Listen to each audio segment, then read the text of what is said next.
Hello. మొన్న నేను ఒక మునగాకు మీద ఒక వీడియో చేశాను. ఎన్ని లాభాలున్నాయో. చాలా లాభాలున్నాయని చెప్పాను. ఈరోజు చదివాను నేను. కొంతమందికి ఈ పౌడర్ యూజ్ చేస్తే అది పడదు. డయాబెటీస్, బీపీ అండ్ థైరాయిడ్ ఉన్న వాళ్ళకి అండ్ ప్రెగ్నెంట్ ఉమెన్ వీళ్ళు తీసుకోకూడదు. ఎందుకంటే షుగర్ లెవెల్స్ పడిపోతాయి, అలాగే బీపీ లో అవుతుంది. అందుకని వీళ్ళు వాడకూడదు. నేను గూగుల్ చేశానన్నమాట.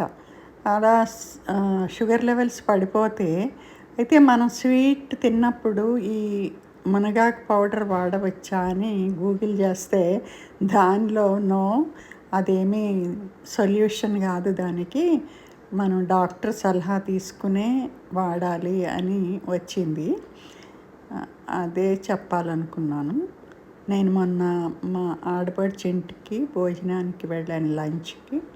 అప్పుడు తీసాను వీడియో. నాకు ఇలాగ వీడియోలు తీయటం బాగా అలవాటు. ఎక్కడికి వెళ్ళినా చూడండి. కొంతమందికి ఇంట్రెస్ట్ ఉంటుంది ఆర్టిఫాక్ట్స్ చూడాలన్నా, లేకపోతే ఇళ్ళు చూడాలన్నా చాలా ఇంట్రెస్టింగ్గా అనిపిస్తుంది. వాళ్ళు ఎంజాయ్ చేయొచ్చు.